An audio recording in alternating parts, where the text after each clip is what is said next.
Planejamento urbano. Aula 7. Formas urbanas. A Paris de Haussmann, 1853 a 1882. Quando a gente pensa no final do século XIX e pensa nas cidades que já vinham crescendo muito desde o começo da Revolução Industrial, ou seja, desde o começo do século XVIII, ou desculpa, o final do século XVIII, a gente está pensando num inchaço repentino dessas cidades, onde as pessoas mudam para essas cidades, vivendo na cidade ainda muito no modelo que a gente trazia do modelo feudal. E as cidades com ruas estreitas e com vários problemas de infraestrutura. E crescem de uma maneira muito espontânea. Até que chega uma hora que essas cidades elas têm que ser repensadas. Então, em 1853, começa a surgir em Paris a cidade burguesa das grandes obras de Paris. Essa cidade burguesa ela surge graças a Haussmann, a serviço de Napoleão III, e ele quer uma cidade lógica, né, mas feita pela e para a burguesia, né, nos moldes da burguesia. Seria um modelo espacial específico que Haussmann criou, quer dizer, criou e começou a utilizar dentro da sua própria, desse contexto da Nova Paris. E isso perdurou durante muito tempo. Eu acho que esse modelo a gente viu em todo o mundo durante muito tempo. E ele condicionou o modelo, né, o início de um modelo urbanístico na Terceira República, em Paris. Então, para se fazer isso, né, Haussmann passou por todo o processo que tem que se passar para obtenção de dinheiro, de dinheiro e apoio político para poder fazer essas grandes transformações. Então, eles tinham um comitê em Paris, mas esse comitê se resistiu muito aos planos do Haussmann. Então ele foi destituído e foi feito outro comitê, e esse comitê não teve grandes atuações, e eles se reuniram, aí no texto diz que eles se reuniram uma vez só, e eles não tiveram muito crédito e muita atuação nessas mudanças, né? Então, no coração do regime de prosperidade do império, né, esse modelo do Haussmann ele servia como estímulo, né, para mostrar que realmente eles eram uma grande capital e que Paris estava prosperando. Então tinha todo um espírito empresarial, todo um espírito capitalista, apesar da gente estar no império. Prometia uma perspectiva de lucros rápidos e um futuro, né, e futuro ilimitado para os bancos. Então, assim, eles prometiam uma cidade vitrine que poderia atrair muita gente, que ia ter muito mais indústrias do que já tinham, e atraindo tudo isso ia ter rodando mais dinheiro, ia ter crescimento, ia ter tudo que eles sonharam, né, para que a cidade crescesse e para que eles ganhassem muito dinheiro. A burguesia que a gente está dizendo. A cidade era administrada pelo empreendimento capitalista. Então, obras da primeira rede foram em parte executadas pela própria administração pública, que assume a função de empreiteira, ainda que não tivesse conhecimentos técnicos e controle suficiente, que estivesse sujeita a atrasos consideráveis, né, nos cronogramas. Que aconteceu porque eles nunca tinham feito nada, eles não conseguiam nada nesse sentido, é, e os empreiteiros, eles se julgaram, eles tiveram que tomar a frente, né, também porque os empreiteiros não se julgaram capazes de fazer e eles não tinham dinheiro, né, para poder fazer essas obras que eles estavam pedindo, eles não tinham estrutura para isso e muito menos não sabiam nem como lidar com canteiro de obras, com essas grandes, com obras de grande porte. Então, eles tinham que fazer grandes vias arteriais, né, entregar completamente acabadas, com pavimentação e vegetação, e eles não sabiam como que eles podiam fazer isso. Então, a prefeitura mesmo teve que fazer essa primeira parte para eles, acho que, aprenderem com eles mesmos. Então, se a gente fosse pensar em Paris antes de Haussmann, a gente teria essas ruas estreitas, essas pessoas que moravam aí eram os proletários, era quem movia as próprias indústrias. Não havia setorização antes, né, do espaço pelo próprio crescimento espontâneo.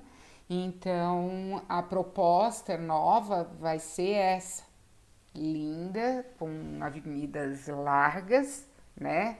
Uma cidade setorizada, onde esses prédios que tinham nos dois lados, eles eram vitrines, e essas vias, elas eram largas e elas abriam, faziam com que a gente pudesse visualizar todos os grandes monumentos e também os equipamentos da cidade, né? Então, é uma paisagem maravilhosa, mas ela foi feita de uma maneira um pouco diferente, graças a Napoleão III, que investiu e acreditou nessa ideia do Haussmann, que foi vendida pelo Haussmann, né?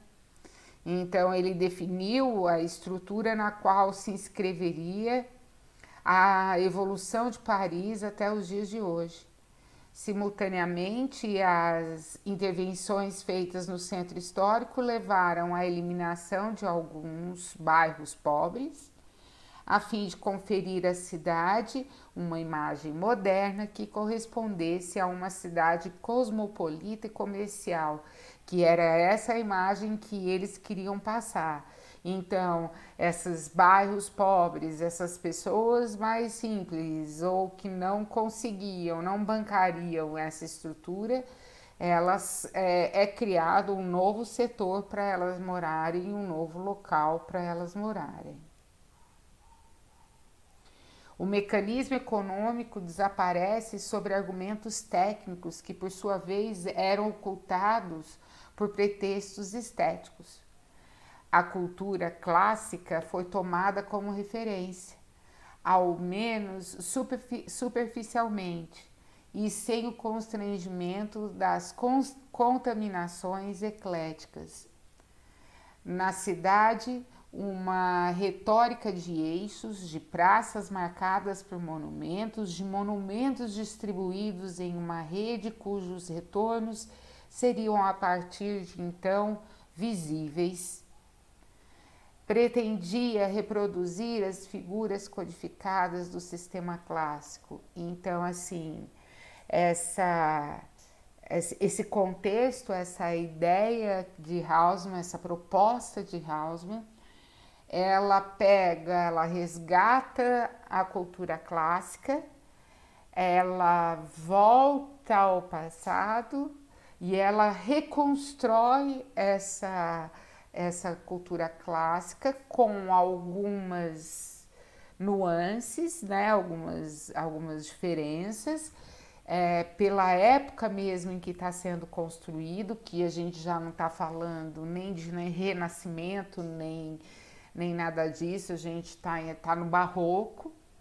Então ele faz uma releitura eclética, né? Nos edifícios são feitas essas releituras clássicas e ecléticas, onde ele procura mostrar esse novo sistema clássico que ele está criando. O argumento técnico era a modernização e a salubridade, que sempre foi um problema de todas as cidades e uma necessidade de todas as cidades, né? Que é a salubridade, sempre foi uma coisa necessária. E, acima de tudo, a melhoria de condições de moradia, transporte e infraestrutura. A moradia, me desculpe se eu estiver errada, mas a melhoria da moradia realmente e do transporte e da infraestrutura vai ser principalmente para a burguesia. A gente não pode esquecer que a burguesia foi a grande beneficiada nessa estrutura de Haussmann. A cidade de Haussmann experimentou a mais profunda mudança estrutural para se tornar a cidade equipada. A ideia da via se transforma e permite a diversificação e a multiplicação das funções distribuídas no complexo substrato de funções de distribuição. Distribuição rápida de pessoas, alimento, água, gás, remoção de lixo, tudo muito perfeito, onde os equipamentos públicos, prefeituras, centros administrativos, ministérios, escolas, liceus, mercados abatedouros, hospitais, prisões, quartéis, câmaras de comércio, estações ferroviárias e assim por diante, tudo muito bem equipado, tudo visível, tudo acontecendo, né? E isso era o que ele pretendia e era o que ele queria para essa parte que ele estava trabalhando, para esse local, para esse centro velho que ele estava modificando. A especialização funcional, que por si só envolve a própria noção de equipamento, né? Se relaciona o objetivo da sistematização e do controle, que se transforma em instrumentos de especialização da estrutura urbana. Então, que ele faz? Ele pega a cidade como um todo e ele modifica essa cidade como um todo, criando especializações, criando vias que facilitem esse transporte, onde eles serão eixos, né? E as pessoas pobres são tiradas daquele lugar e necessariamente essa infraestrutura que ele está propondo vai acontecer lá aonde essas pessoas que são retiradas do centro vão receber. Isso não é importante naquele momento. Naquele momento, o importante era criar uma Paris bela, valorizando seus monumentos e trazendo dinheiro e trazendo movimento, indústria para essa cidade. Então, um mundo imperial com uma cidade capitalista.